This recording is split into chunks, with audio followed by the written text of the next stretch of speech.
Pai, nós louvamos e bendizemos o Teu nome pelo Deus gracioso, misericordioso e Pai amoroso que és, e nos reunir aqui neste lugar para falar conosco. É a nossa expectativa. A expectativa é que a Tua palavra salte aos nossos corações, a nossa mente, tome a nossa mente e que mude as nossas atitudes, para que a gente seja realmente o corpo que o Senhor quer que a gente seja, aquele corpo glorioso, aquele corpo que glorifica o Teu nome, que não haja divisões entre nós. Como ouvimos ontem, vamos continuar ouvindo hoje. Abençoe a exposição da Tua palavra, abençoe o pastor Augusto, use como o Senhor tem usado poderosamente, para que o Teu nome seja exaltado e a nossa vida seja impactada com a verdade do Senhor. É a nossa oração, em nome de Jesus. Amém. Pastor.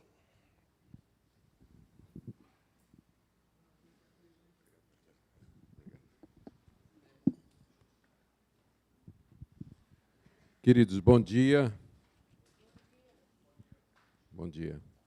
Nós vamos para 1 Coríntios, capítulo 1. Eu quero fazer coro às palavras do pastor Samuel e agradecer a descrição de vocês e manter aqueles vídeos dentro da comunidade. Eu agradeço muito.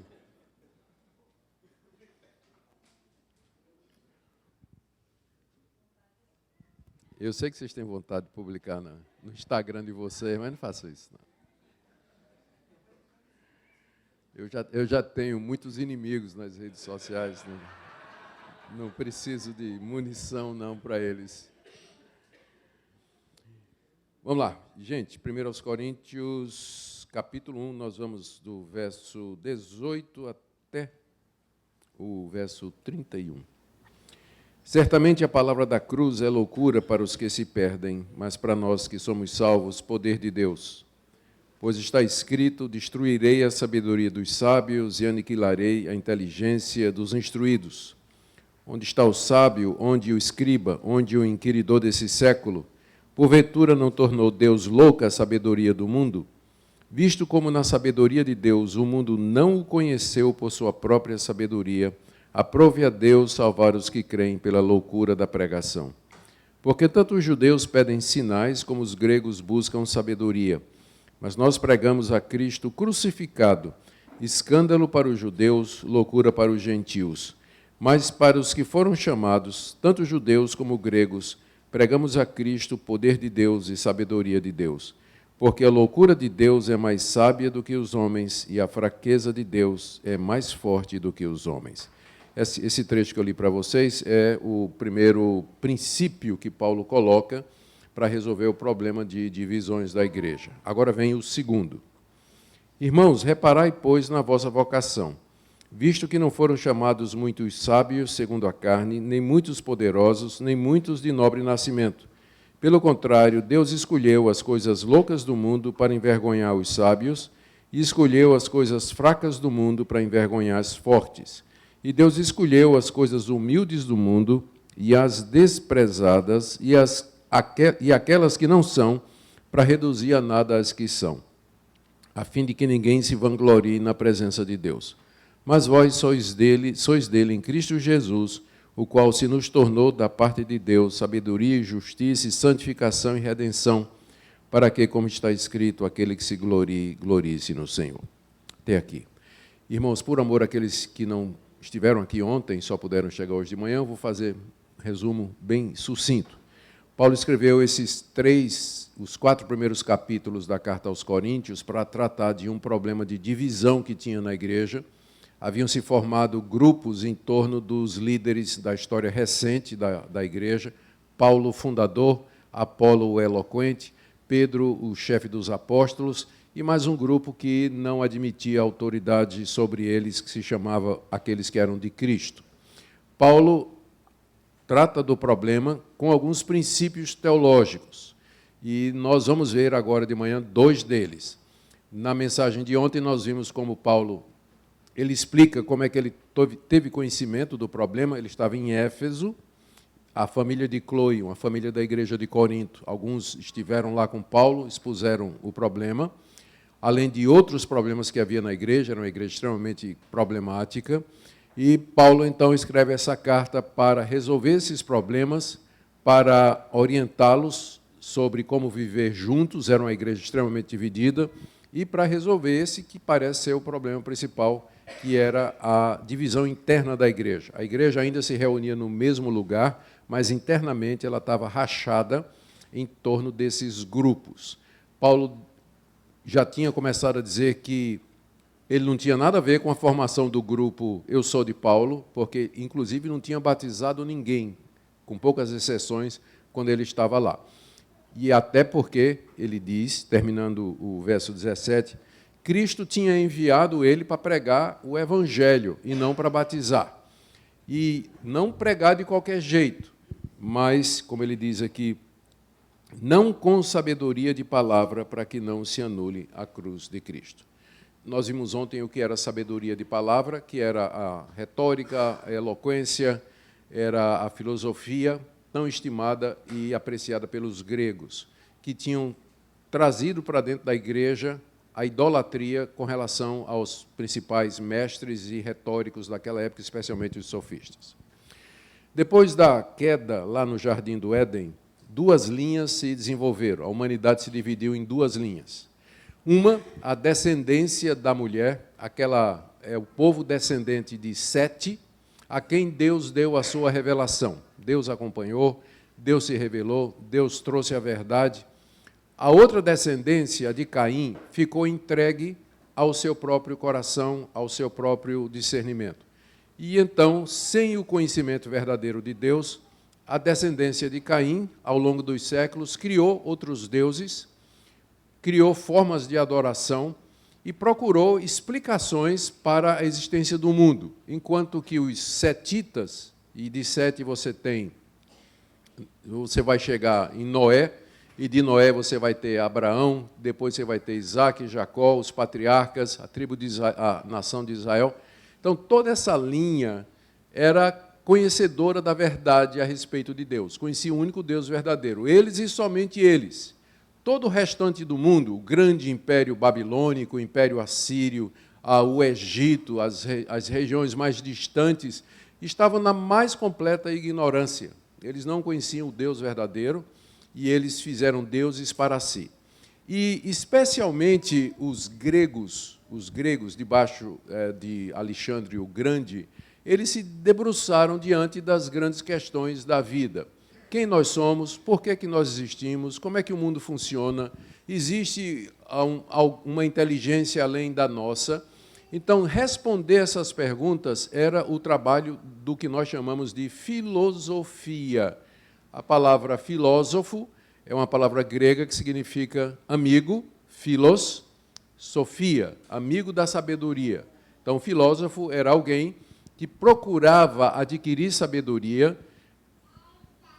procurando respostas para essas grandes questões existenciais. E foi na Grécia que se desenvolveu, a Grécia é chamada o berço da filosofia, e foi na Grécia que se desenvolveram escolas de pensamento que procuravam entender, sem a revelação de Deus, porque eles não tinham o conhecimento do Deus verdadeiro, então, usando a razão, a observação, eles procuravam explicar como é que o mundo funciona, por que as pessoas são assim, por que existe alguma coisa em vez de nada, qual o sentido da vida, de onde nós viemos, o que acontece depois da morte. Todas essas perguntas, os sábios, os filósofos, os eruditos, que geralmente eram pessoas da nobreza, que podiam estudar, não era todo mundo que estudava naquela época, tinha que ter muita grana para você pagar um mestre para poder ensinar os seus filhos. Homeschooling é muito antigo, vem dessa época aí. E era somente os ricos e poderosos que tinham acesso ao conhecimento e assim por diante. E eles procuravam saber o sentido das coisas, o sentido último das coisas.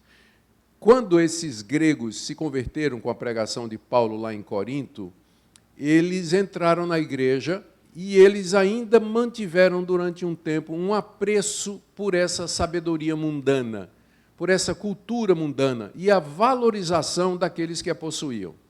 E eles acabaram transferindo isso para os seus líderes espirituais. Paulo, Pedro e Apolo representavam agora para eles o que no passado os grandes mestres, os retóricos e os sofistas tinham representado.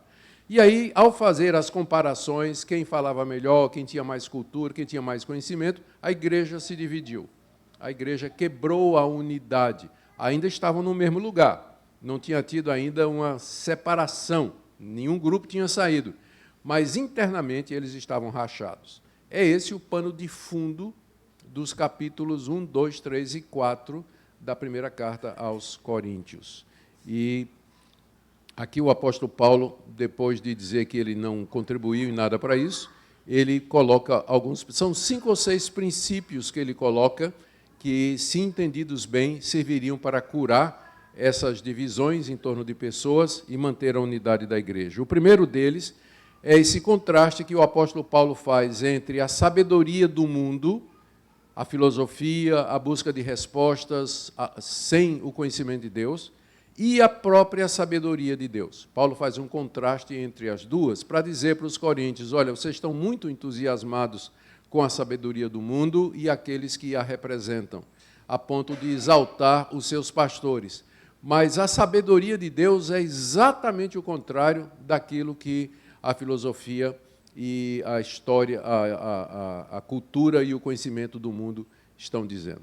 Então, vamos lá. Ele começa dizendo aí no verso 18 que a pregação da cruz, a ideia de que Deus salva o mundo através de um homem pendurado na cruz, isso pode parecer, isso soa de maneira diferente para esses dois grupos que eu mencionei. A palavra da cruz, verso 18, é loucura para os que se perdem. A gente tem um exemplo disso lá no Areópago, quando Paulo pregou para os sábios, para os epicureus, para os estoicos. Quando Paulo começou a falar da cruz, Paulo começou a falar da ressurreição, eles se levantaram, viraram as costas e caíram fora. Para eles era loucura a ideia de que existia um Deus que tinha um filho, que tinha se tornado homem e que morreu numa cruz para salvar pecadores. Então, para os que estão se perdendo, a mensagem da cruz é loucura. E continua sendo até o dia de hoje. Continua sendo até o dia de hoje. Mas, Paulo diz ainda no verso 18, para nós que somos salvos, uma tradução mais literal seria, estamos sendo salvos, já que a salvação é um processo, ela começa com a justificação, continua pela santificação, termina na glorificação, é o pacote completo. Às vezes a gente pensa que é só a justificação, não é? Não, senhor, você tem que ter santificação, porque senão não teve justificação. Então, ele diz aqui, nós que estamos sendo salvos. Para nós que estamos sendo salvos, já fomos salvos da culpa do pecado, estamos sendo salvos do domínio do pecado e seremos salvos da presença do pecado. Para nós, a mensagem da cruz é o poder de Deus. É o poder de Deus para salvar, esclarecer, libertar e, finalmente, nos dar a vida eterna. Porque está escrito, Paulo diz aqui, citando Isaías 29:14, destruirei a sabedoria dos sábios, ele tem em mente aqui os filósofos, e aniquilarei a inteligência dos instruídos. Deus já tinha dito no Antigo Testamento, lá no profeta Isaías, que ele ia destruir o conhecimento do homem, ele ia aniquilar a sabedoria dos sábios, dos filósofos. Por quê? Porque em vez de achar ou de dar uma solução para o pecado do homem que exaltasse o homem, Deus deu a cruz, que é loucura, que parece de fato loucura. E isso já estava predito no Antigo Testamento. E aí Paulo pergunta agora, primeiro ele diz o que a cruz significa, coisas diferentes para pessoas diferentes. Depois ele fala da impotência do conhecimento humano para chegar ao conhecimento de Deus. Verso 19, Deus disse que ia destruir a sabedoria dos sábios. E no verso 20 ele pergunta, onde está o sábio, o filósofo, né? Onde está? Onde está o escriba? O escriba é o filósofo judeu, era o sábio judeu. Onde o inquiridor desse século? Onde estão aqueles que ficam inquirindo nesse mundo a respeito dessas grandes questões? Porventura não tornou Deus louca a sabedoria do mundo? Olha, sem o conhecimento de Deus, por mais inteligente, por mais capaz que as pessoas sejam, eles nunca vão chegar ao conhecimento de Deus. É tudo loucura. Se você estudou filosofia, deve ter estudado na escola, ou se leu algum livro de filosofia, você vai ver que não existe um filósofo que pensa igual ao outro. Todos eles são meio que tateando nas sombras, nas trevas, procurando achar. Estão num quarto escuro, tateando para achar a maçaneta da porta. E cada um está indo numa direção, eles não sabem exatamente para onde vão. Até hoje, se você tira Deus do cenário, eles não têm explicação para as grandes questões da vida. De onde nós viemos, a origem do universo, existe algo, por quê? Quando poderia não haver nada, de onde o ser humano vem, de onde vêm todas essas coisas. Aqui Paulo diz, Deus tornou louca a pesquisa humana. Não é que a gente não possa aproveitar alguma coisa, mas no final não vai nos levar ao conhecimento de Deus. No verso 21, o apóstolo Paulo, então, ele diz qual foi o caminho que Deus escolheu para salvar o mundo. Visto como, na sabedoria de Deus, no plano eterno de Deus, o mundo não o conheceu por sua própria sabedoria. Olha, o mundo não conhece a Deus, não pode chegar ao conhecimento de Deus por sua própria sabedoria. Aprove a Deus salvar os que creem pela loucura da pregação.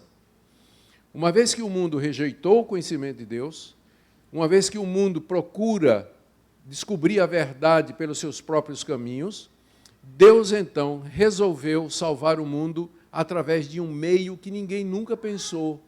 O Evangelho não tem origem no pensamento humano. A mensagem do Evangelho é divina.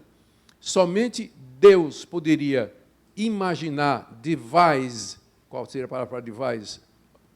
Arquitetar um plano em que o centro seja um homem crucificado, enquanto que o mundo inteiro idolatrava os possuidores do conhecimento, os eruditos, os inquiridores. Deus diz, não, o caminho é outro, o caminho é o caminho da cruz. Aprove a Deus salvar os que creem pela loucura da pregação. Quando Paulo ia pregar nas cidades gregas, entre os gentios, primeiro ele pregava na sinagoga, geralmente era expulso, ele ia pregar na praça, ia onde desse a oportunidade, ele sabia que o que ele estava pregando ia soar como loucura, a começar da encarnação. Na época de Paulo, a filosofia predominante era o neoplatonismo, que tem origem no pensamento de Platão. O pensamento de Platão dividia o mundo em duas realidades. A realidade do espírito, o andar de cima, que era o mundo das ideias, onde tudo existia de maneira perfeita, e o andar de baixo, que era o mundo material, das coisas que eram reflexo imperfeito da realidade. Esse púlpito é um reflexo imperfeito do púlpito ideal do mundo das ideias. Então, para eles, Deus estava lá no andar de cima. E a ideia de que Deus assumisse um corpo humano era impossível na mentalidade grega. Era impossível. Deus jamais desceria para o andar de baixo, tomar um corpo humano. Eles faziam essa dicotomia entre espírito e matéria, não é? Entre o espírito e o corpo. Então, só o fato de Deus, Paulo chegar e dizer assim, olha, Deus se tornou homem, era uma risadagem geral, ridículo, é esse pensamento. Mais ainda quando Paulo dizia que esse homem foi mandado por Deus para morrer na cruz pelos nossos pecados. Então, vocês podem imaginar quão louco a mensagem do Evangelho soava aos ouvidos daquela época, e hoje também. Não é? À medida que a sociedade vai se secularizando e as nossas raízes cristãs estão desaparecendo do mundo ocidental, cada vez mais a ideia do Evangelho se torna loucura para as pessoas que nos ouvem. Mas aprove a Deus salvar os que creem pela loucura da pregação. E o caminho de Deus foi esse. E não tem outro caminho. E como é que isso afeta, então, a pregação? Paulo diz aí do verso 22 a 24. Os judeus pedem sinais. Embora os judeus recebessem a revelação de Deus, vocês lembram os episódios lá dos evangelhos? Eles estavam o tempo todo pedindo que Cristo provasse, que Jesus provasse que ele era o Cristo, fazendo sinais. Eles não quiseram ouvir aquela revelação que Cristo veio trazer, queriam ver milagres. Os gregos buscavam sabedoria, filosofia, conhecimento. Mas, verso 23, nós pregamos a Cristo crucificado. Olha o contraste. Os judeus atrás de milagres, os gentios, os gregos, o mundo atrás de sabedoria. e os cristãos pregando Cristo e Cristo crucificado, que era escândalo para os judeus, porque a ideia de um Messias pendurado na cruz era inconcebível para os judeus. Eles esperavam um Messias glorioso que os viesse libertar do jugo dos romanos, e era loucura para os gentios, para o grego, pelos motivos que eu já falei.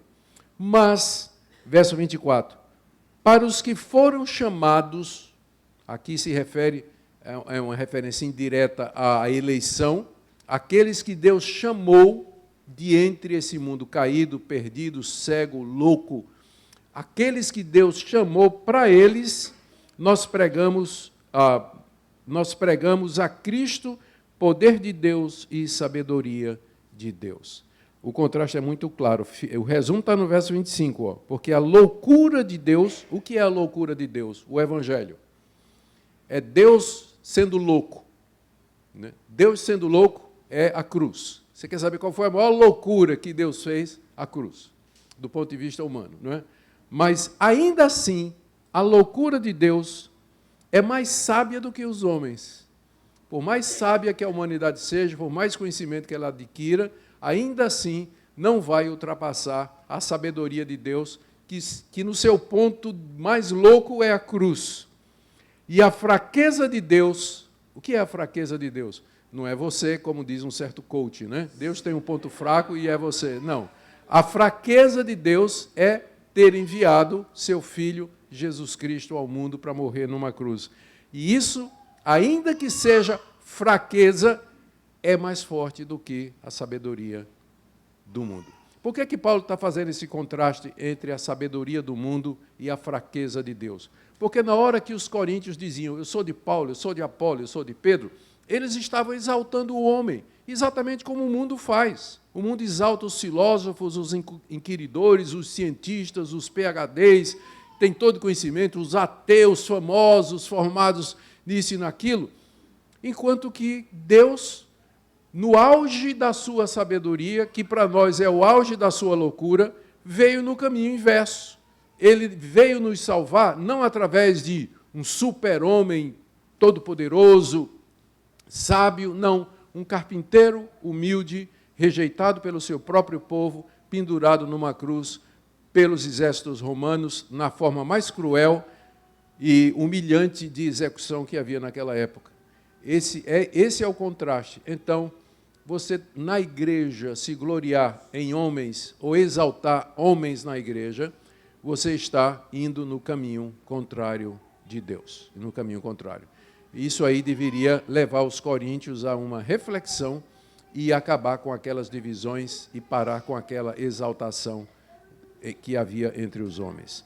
Segundo argumento do apóstolo Paulo. O primeiro é isso aqui, é um contraste entre a sabedoria do mundo e a sabedoria de Deus. O segundo argumento de Paulo está do verso 26 até o verso 31, e é aquilo que a gente chamaria de um argumento ad hominem, ou seja, Paulo pega o argumento e vira contra o seu adversário, né? Ele pega a ideia e diz, é isso que vocês estão pensando? Então vamos ver se funciona com você.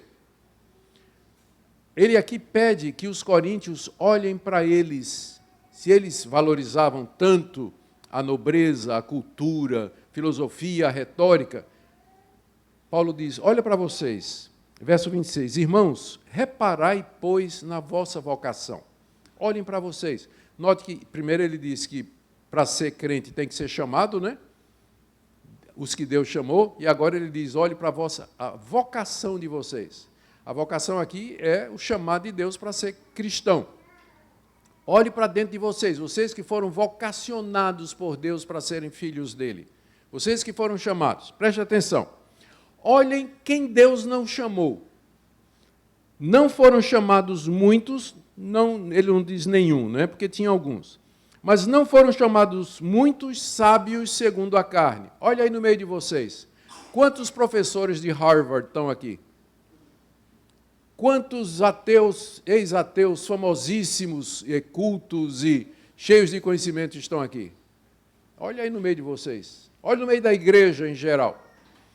Não foram chamados muitos sábios segundo a carne, nem muitos poderosos. Quantos senadores estão aqui? Quantos governadores de estado estão aqui? Quantos juízes estão aqui? Não foram chamados muitos poderosos, nem muitos de nobre nascimento. A realeza, naquele tempo, fazia sentido, hoje não tanto, né, que a realeza não existe mais. Mas naquela época tinha o imperador, a família do imperador. Quantos estavam ali entre eles, em Corinto?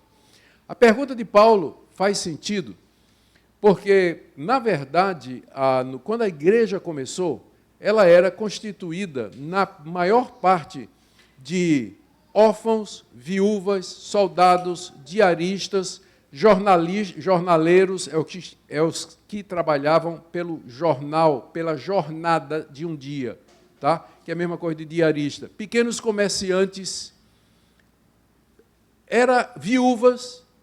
Era essa a constituição da igreja no início do século I.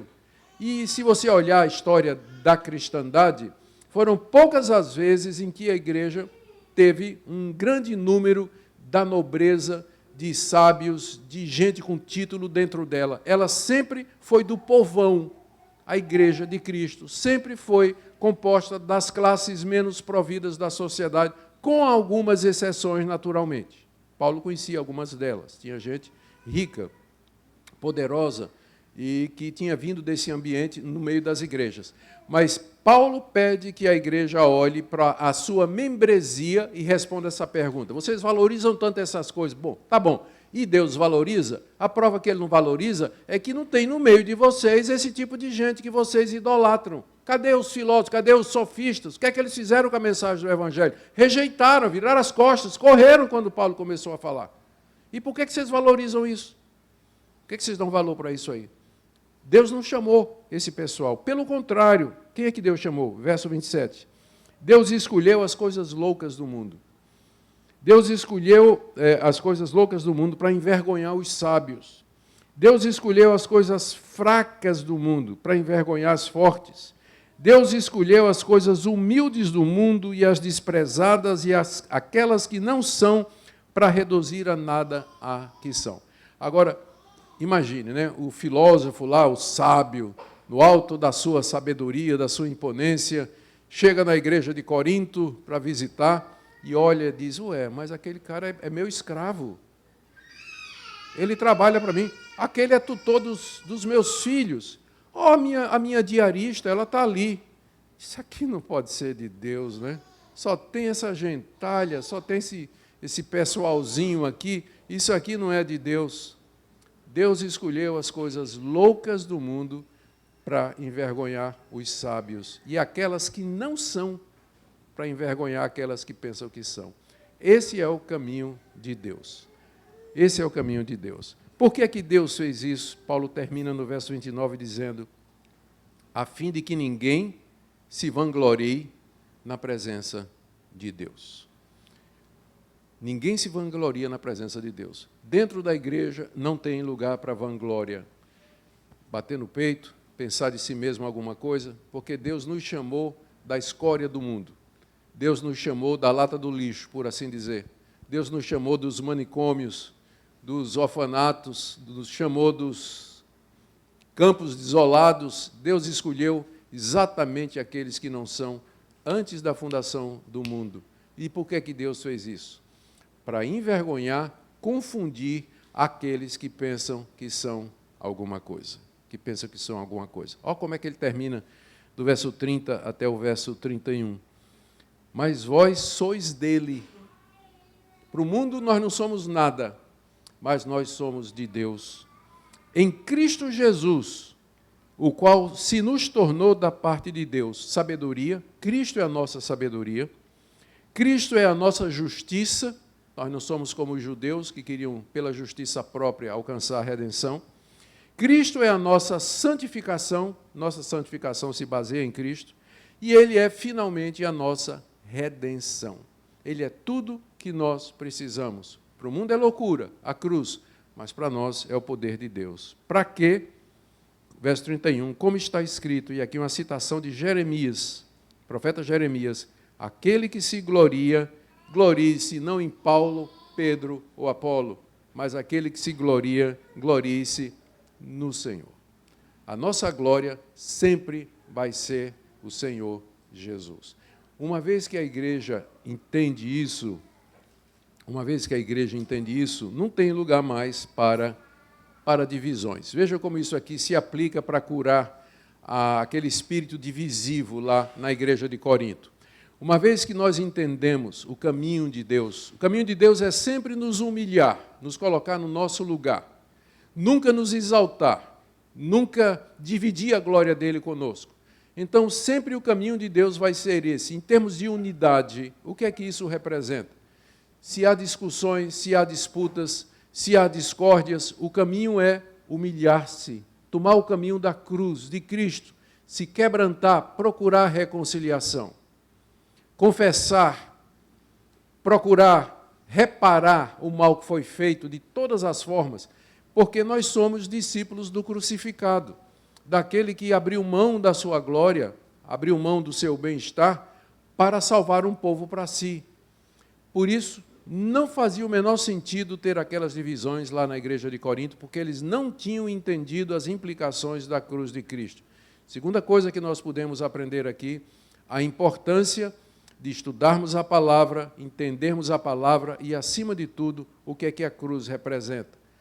Gente, para muitos de nós que ainda estamos começando, muitos de vocês que estão começando, quando vocês pensam na cruz, vocês pensam apenas na questão da salvação. A cruz existe para que eu seja liberto dos meus pecados e eu vá para o céu. Isso é somente a ponta do iceberg, porque a cruz tem reivindicações muito mais profundas sobre mim e sobre você. Traz reivindicações sobre os seus relacionamentos, relacionamento com a igreja, com o dinheiro, com a verdade, com a honestidade, no seu casamento, na criação dos seus filhos. A cruz traz demandas completas e integrais sobre nós. Cristo deseja ser Senhor de todas as áreas da sua vida. Não é somente no domingo, mas lá no seu trampo, durante a semana, no seu trabalho, a presença de Cristo dominando e guiando sua vida. É isso que vai dar unidade à igreja. Podemos divergir em algumas outras questões, mas estamos unidos nesse ponto. A cruz de Cristo, expressão da sabedoria de Deus, onde nós nos gloriamos e em quem nós esperamos para a nossa redenção completa. Amém? Ó Senhor Deus, nos ajuda a entender a cruz e o que ela representa. Nos ajuda a tomar a cruz e seguir após o crucificado. Ajuda-nos, ó Deus, se necessário for, a nos humilhar, procurar reconciliação, sanar as feridas que nós abrimos, curar as divisões que criamos, para que sejamos unidos ao pé da cruz, unidos pelo mesmo Senhor, pela mesma fé. Ajuda-nos, ó Deus, como igreja, a experimentar essa unidade. É o que pedimos em nome de Jesus. Amém. Amém.